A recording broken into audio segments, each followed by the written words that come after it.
The city is home to the country's parliament, Supreme Court, and houses the prime minister and president, but many don't recognize Jerusalem as Israel's capital.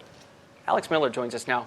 You've been looking at the historic move by the president based on this country's history. Yeah, this is something that presidents in the United States have contemplated very closely for around the last 22 years, but they've decided not to make any big moves because of safety and promoting peace. That is until today. A change decades in the making. This is nothing more or less than a recognition of reality. Israel is a sovereign nation with the right, like every other sovereign nation, to determine its own capital. It is time to officially recognize Jerusalem as the capital of Israel. President Trump affirming Jerusalem as Israel's capital and directing the embassy be moved from Tel Aviv to the Holy City. This president isn't the first to tackle the issue. But this has been talked about for a long time. In fact, Presidents Bill Clinton, George H.W. Bush, and Barack Obama have all called Jerusalem the undivided capital of Israel. The difference? They didn't look to move the embassy. While previous presidents have made this a major campaign promise, they failed to deliver. Congress passed the Jerusalem Embassy Act in 1995, initiating and funding the relocation of the embassy from Tel Aviv. It has been reaffirmed regularly by Congress ever since.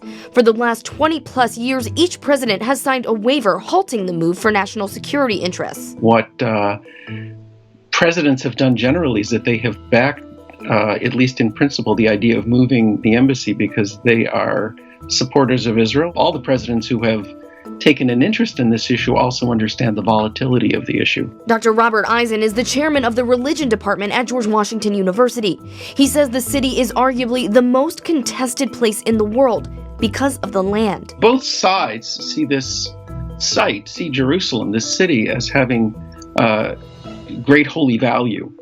And neither side really wants to share that with the other. For Jews, Jerusalem was the capital, named the capital of the ancient kingdom of Israel in the 10th century BCE when King David reportedly conquered it.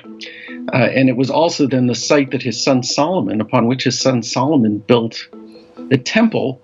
On the Muslim side, this is the place where a miraculous journey was experienced by Muhammad, the prophet of Islam, who was transported from Mecca to Jerusalem. And then from there was transported to heaven to learn about really to learn about how Muslims should pray. And by calling Jerusalem only Israel's capital, it means the United States doesn't believe the city is necessarily disputed territory, and that could hinder peace talks. It makes it very difficult for the other side to come to the table. Many other countries walk a fine line. For instance, Denmark, Germany, and Finland call Jerusalem the capital but keep embassies in Tel Aviv.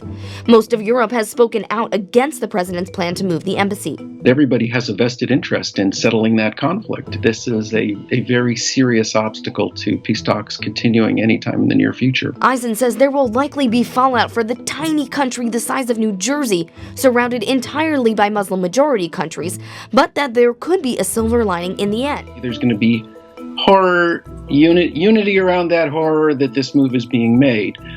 But down the road, there certainly is a pragmatic side to many of these Arab regimes. Alex, I want to talk about the peace process, which allegedly Jared Kushner is in charge of for the U.S.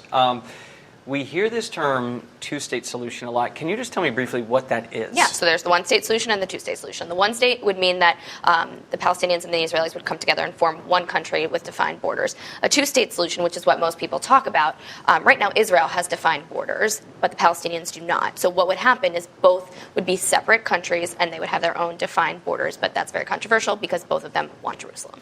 Gotcha. Okay, so going forward, when we're talking about a two-state solution, possibly, and then what we saw today with the president, how would that interact? Yeah, well, one of the Palestinian leaders, Abbas, said that the U.S. can't be part of the peace process anymore because of this. Interestingly enough, President Trump also signed that 6-month waiver right after he made this speech, so that's delaying it at least another 6 months. He says that he's still in favor of a two-state solution, and what he has done today doesn't distract from it. But experts say that both sides need to feel like they're coming to a level playing field. And if one is coming a little bit above the other, in this case, Israel now has the U.S. saying that it's their capital, it might not be as easy to come to the table when the other side doesn't feel like they're on a level playing field. Oh, interesting. Yeah, in so many ways, the president likes to keep us out of international affairs, but with this, he wants us to be very involved, which he could have just hobbled today with this signing, right? Right. Well, and this is something where if this was London or Paris, we wouldn't be talking about this, but because the capital of Israel is such a disputed territory, this is why we have this conversation.